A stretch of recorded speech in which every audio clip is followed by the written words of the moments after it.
Hey guys, and welcome back to the Midlife Awakening. My name is Odelia, and I'm your host. I'm so grateful that you're here. This is a podcast about transformation for women who are waking up to who they really are while navigating everything that comes with midlife. In today's episode, we're doing a few important things together. First, I'll be introducing Capricorn season, what it's about, why it matters, and how we can work with this grounded, Saturn-ruled energy as we move through the end of the year and into the beginning of the next. We'll also be talking about boundaries, why they become especially important at this time of year, how family dynamics can test them, and how Capricorn season actually gives us incredibly supportive energy to both set and hold them without guilt, over-explaining, or emotional burnout. I'll be sharing some of my own personal journey with boundaries, including the moment everything shifted for me, and how learning to protect my energy has changed the way I show up in relationships. I'll also be talking about a book that had a huge impact on me, The Book of Boundaries by Melissa Urban, and sharing some practical frameworks and reflections that you can take into the festive season and beyond. And finally, because this is the last episode of season 2, I'll be closing with a personal Christmas message and a reflection on what this podcast and this year have meant for me. So whether you're listening while wrapping presents, hiding in the bathroom for 5 minutes of peace, or out on a quiet walk, I hope this episode offers you a moment of grounding, clarity, and permission to honor yourself a little more. Let's dive in.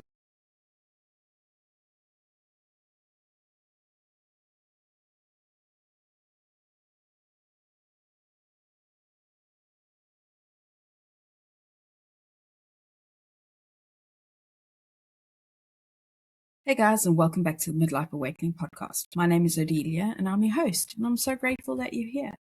Now, if you're a regular listener, welcome back. I've missed you. And if you're joining me for the very first time, I'm really glad that you found your way here. Welcome. You've arrived at a very on-brand moment because today we're talking about Capricorn season, boundaries, and how to survive Christmas without emotionally combusting or booking a one-way trip to somewhere very warm. So very festive topics today. Now, before we dive in, I just want to say this. If you've been feeling more tired than usual, more reflective, more aware of your own limits, or quietly fantasizing about canceling your plans and just having a quiet one this year, you're not broken, you're not antisocial, and you are definitely not failing at life. You're just human, and also it's Capricorn season. Capricorn season? What is she on about now? Yes, I'm back into the astrology. So Capricorn season officially begins around December 21st and it runs through to January 19th. We have also just had the winter solstice on the 21st of December, which basically is the darkest point of the year, and honestly it feels very on theme because Capricorn is not here for surface level positivity or forced cheer. You could say that we've reached the depths of winter, but the beautiful thing about the winter solstice is that it is actually a time to celebrate the returning of the sun, as the days will now start getting longer, slowly but surely. Now, we've just had the last new moon for the year, which was on December 20th, depending on where you are in the world. And this was in the fiery sign of Sagittarius. Usually this time of year you could feel like slowing down and reflecting, but I have to say that I've felt the complete opposite with this new moon energy.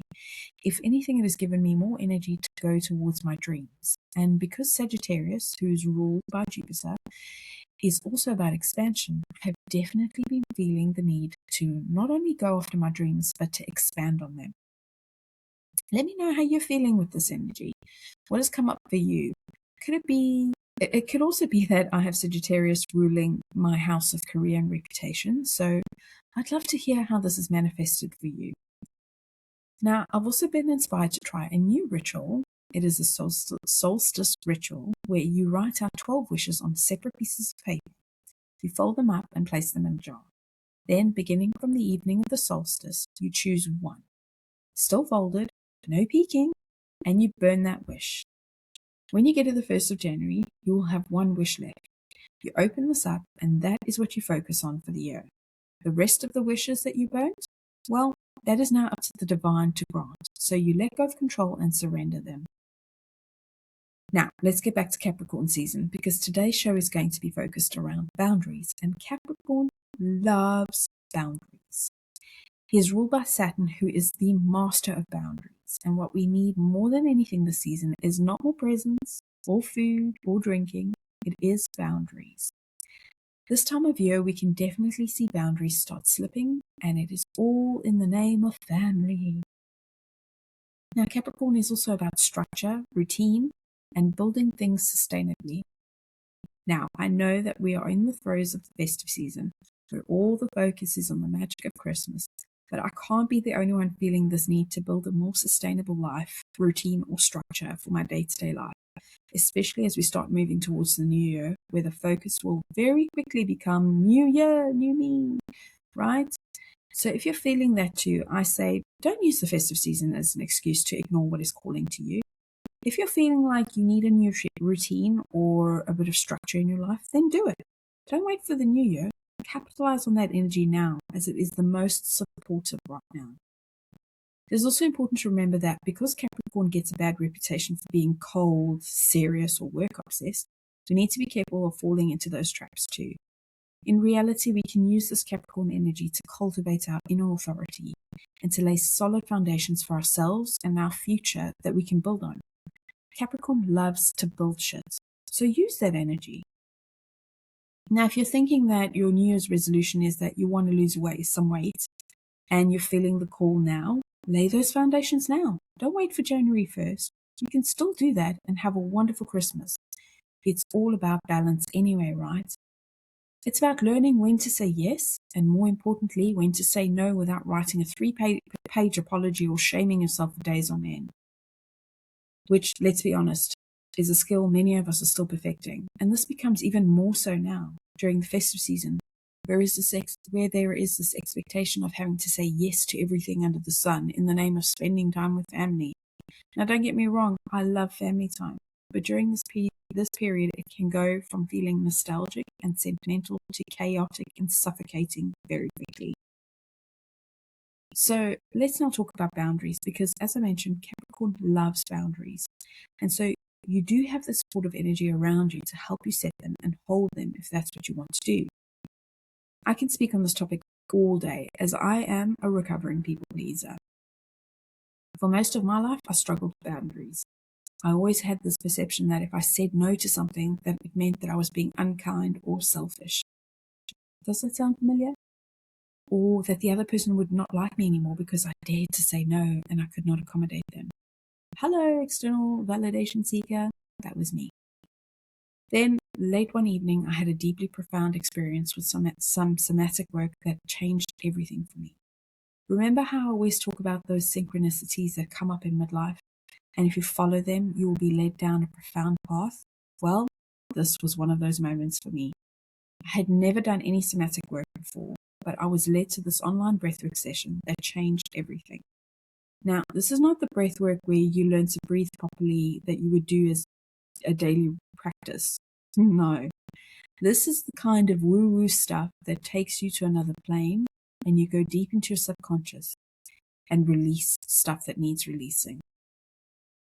In my experience, I met my inner child, and it was so deeply profound. I had so much love and empathy for her, like she was my own child. I came out of that session just wanting to protect her, and so my journey with setting boundaries began, and I have not looked back since. I was then led to a wonderful book by Melissa Urban called The Book of Boundaries. Now, there's a few things that I really loved about this book that I wanted to share. The first being, what she explains is that setting a boundary early and with notice is not being cruel or selfish, it is actually being kind. Because you're getting the other person onto the same page as you. So you take away any resentment or passive-aggressive behaviors that may happen when you end up doing something you actually don't want to do, or, taking away those uncomfortable situations. And by setting them early for the other person, it is like you're letting them know in advance on what works for you and what doesn't, so that they are aware of what they can and cannot do. At the end of the day, a boundary is not an attempt to control anyone else, but rather it is a way for you to protect your comfort level and what you need to make you feel safe. Now, I know you might be saying to me, but I've tried and they just don't listen. And I'm so there with you, and I hear you. I have been there. Melissa also puts into perspective that the people around you that have been in a long-term relationship with you, whether that's a partner or a long-term friendship or a parent, they're accustomed to the way things have always been. So when you start putting boundaries in place, this is now changing the dynamic of the relationship and what they're used to. So you need to give them an opportunity to adapt. You're going to get some resistance because they're getting used to this new relationship. But the important thing is to hold boundary because they will test it whether on purpose or not. Most people don't like change and want to keep things the way that they've always been.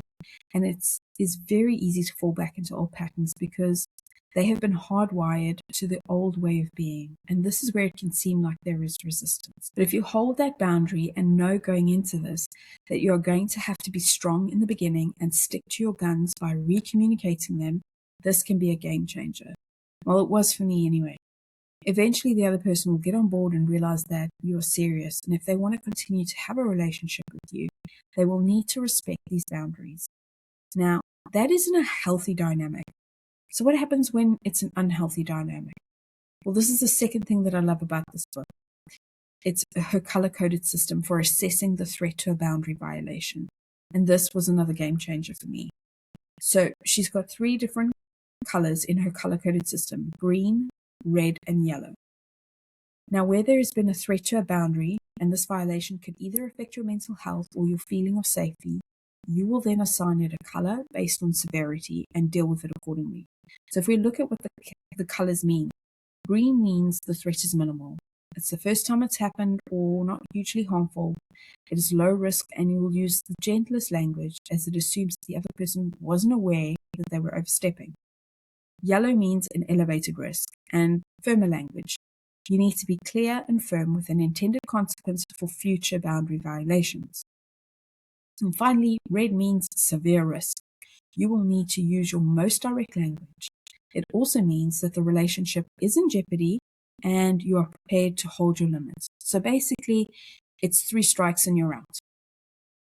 I love that she also talks about how sometimes we may be tempted to just lie to the person we're trying to set the boundary with so that we can avoid those uncomfortable conversations or avoid any potential conflict. But she makes a very good point explaining that when you do this, you're not exercising your boundary muscle. Well, now this just blew my mind because I was that person. I had never thought that you have a boundary muscle, and then it made sense. How can you ever be able to hold strong boundaries for yourself if you don't practice and strengthen that part of you? Now, the third thing that I love about this book is that she actually gives you scripts that you can use that she has used herself. So if you're struggling with how to communicate the boundary in the most loving and respectful way, she has your back. You can take a look at her suggested scripts, tweak them where necessary, and use them to start communicating what you need from those around you. The book has been set up in such a great way that there are chapters for every kind of relationship: partner, friend, parent, boss, etc. So you don't have to read it from start to finish. Once you've read the first bit, the first initial pages, to understand the foundation of what she's talking about, you can then skip to the relevant relationships that you're dealing with. And finally, the last thing that I loved about this book is the final chapter, which talks all about self-boundaries. There's such a big focus now with setting boundaries with others, which, don't get me wrong, is extremely important. But until reading this chapter, I didn't realize how setting boundaries for ourselves are just as important, especially now going into the new year. With a lot of us soon setting New Year's resolutions, etc., this would be a great chapter to read before you do that. It's making a promise to yourself to stick to something that is good for you and what the consequences on not doing that could be for yourself.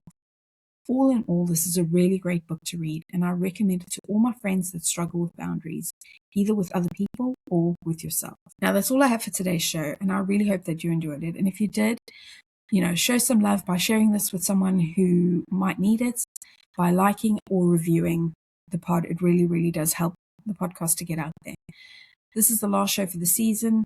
This is season 2. We're wrapping up, and I wanted to take this opportunity to thank you for joining me on this journey this year. If you have returned every week, thank you so much for your support and love. And if this is your first time here, I hope that you'll be back in the new year for season 3.